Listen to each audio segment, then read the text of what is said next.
최근 일본 뉴스를 보면 기록경신이라는 단어를 심심치 않게 볼 수 있는 상황이 되었습니다. 지난 7월 29일 뉴스에 따르면 일본의 코로나 감염자가 1264명을 기록해 과거 하루 최다 감염률을 경신했다고 밝혔습니다. 일본은 완벽하게 코로나 방역에 실패한 것이 만천하에 드러나고 있습니다.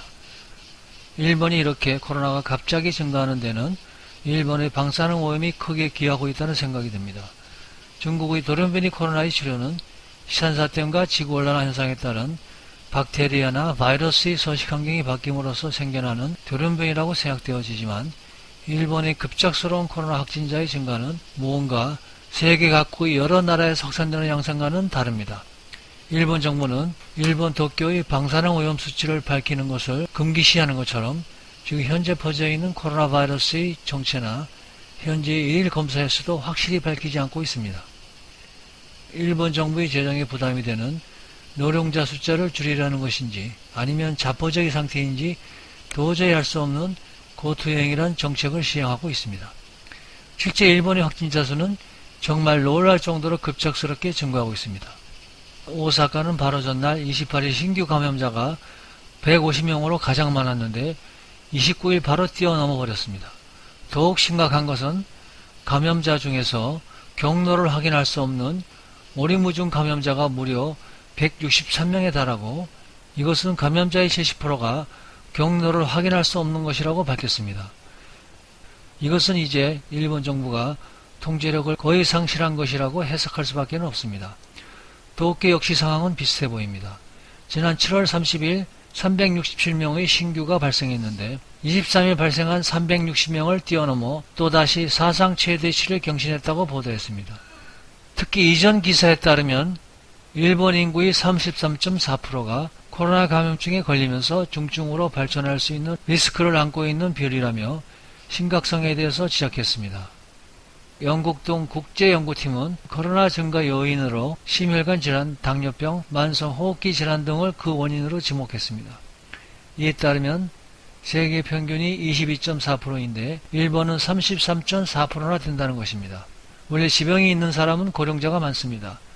따라서 초고령 사회인 일본은 자연스럽게 중증으로 넘어갈 위험이 많아질 수도 있습니다. 만약 확산된다면 일본 자국민 3명 중 1명이 생명의 위협을 받게 된다는 것입니다.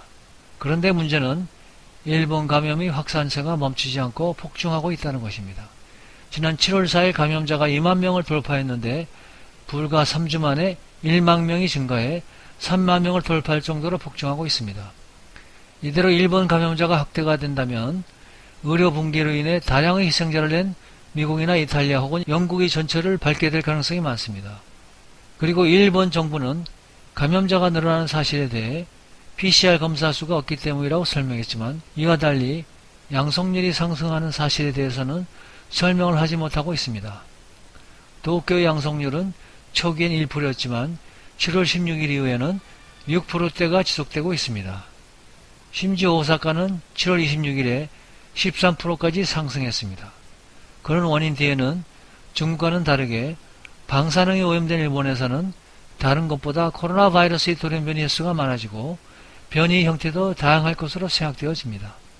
따라서 감염자가 늘어나면 중증으로 가는 사람도 비례적으로 늘어나는 것은 당연합니다. 특히 신종 코로나 바이러스는 이제까지 코로나 바이러스와 달리 바이러스가 세대를 교반하면서 약해지는 것이 아니라 일본에서의 바이러스는 유난히 강해지는 양상은 다른 나라의 유행의 패턴과는 조금 다른 양상을 보이는 것은 사실입니다.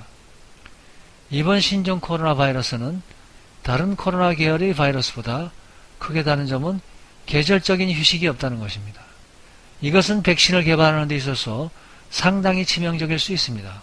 왜냐하면 돌연변이 출현 횟수의 증가와 또 다른 돌연변이 출현 전에 유한 백신을 생산할 시간적인 여유가 없다는 의미이기 때문입니다. 더군다나 방사선 오염으로 인한 돌연변이 횟수가 증가하면 아무리 좋은 백신이 나온다 하더라도 백신을 회피하는 돌연변이 바이러스 출현은 불보듯 뻔한 얘기입니다. 아마 다른 나라에서 백신이 유효하여 전염병이 없어진다 해도 일본에서 발현된 돌연변이로 인해 다시 전 세계적인 3차 대유행을 불러올지도 모릅니다. 그러므로 일본은 서서히 방사능 오염으로 인한 암 환자의 사망률이 증가하거나 돌연변이 된 독한 바이러스에 재감염된 환자의 사망도 증가해 아마 모든 국력은 폭삭 주저앉을지도 모릅니다. 지금 우리는 이 바이러스에 대해서 완전히 알지도 못합니다. 그뿐만 아니라 세계 각국의 대통령이나 정치가들은 이 바이러스에 대해서 더욱 무식합니다.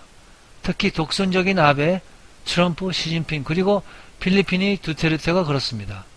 그들은 아마 백신이 모든 문제를 해결해 줄 것이라고 믿지만 추측컨대 현실은 정반대로 흘러갈 가능성이 많습니다. 이런 가운데 무식한 필리핀의 두테르테는 중국의 백신과 자신들이 미래 세대에 물려줄 해양 영유권을 맞바꾸려고 하고 있습니다. 그렇게 백신이 믿을만할까요? 저는 글쎄요라고 말하고 싶습니다. 이번 신종 코로나 바이러스엔 거리두기, 마스크 착용과 개인위생이 정말 중요합니다. 그런데 최근 WHO가 공기감염의 가능성을 말했고 이후 다시 질본본부장이 공기감염의 가능성이 많다고 말했음에도 불구하고 질본의 부본부장이 끝까지 비말감염이라고 우기는 바람에 오늘 2020년 7월 30일 강원도에서 야외 활동하고 캠핑 간 사람들 사이에 신종 코로나 감염자가 생기고 말았습니다. 특히 야외에서는 비말이 공기한 확산으로 다른 사람을 감염시키란 정말 힘들 수도 있음에도 감염자가 발생했다는 말은 우한 폐렴은 정말 공기 감염일 가능성이 많다는 의미입니다. 그 예는 우리가 메르스를 겪어봐서 알 수 있습니다. 메르스는 비말 감염이라는 것이 공식적으로 인정되고 있습니다. 그 당시 한국에서 야외 활동이나 캠핑으로 인해 메르스에 감염됐다는 경우는 거의 없었고 대부분이 실내에서 감염이 이루어졌다는 것을 보면 알 수 있습니다. WHO에서는 세계적인 석학들이 대다수가 모여있는 것입니다. 한국질본의 부본부장 일개 개인이 얼마나 많은 지식이 있는지는 몰라도 세계 석학들이 인정하는 공기감염을 아니라고 왜 국민들을 헛갈리게 하면서 우롱하는 것인지 정말 모르겠습니다. 아마 이 질본 관계자가 자신의 지식을 자랑하려 똥꼬집을 피는 것인지도 모릅니다. 정말 바보 같은 짓이라고 밖에 볼 수 없습니다. 실내에서의 뉴욕 합창단의 집단 감염과 중국의 음식점 내에서 멀리 떨어진 다른 테이블에 앉아있는 사람들의 집단 감염과 그리고 이번 실내 강원도의 야외 활동과 캠핑한 사람들 간의 감염을 단지 비말 감염으로 설명하기에는 너무 많은 오류가 있어 보입니다.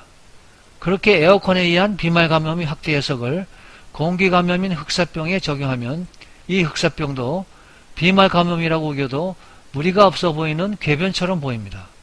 제발 사실을 직시하고 국민들에게 바른 말을 해줬으면 하는 바람입니다.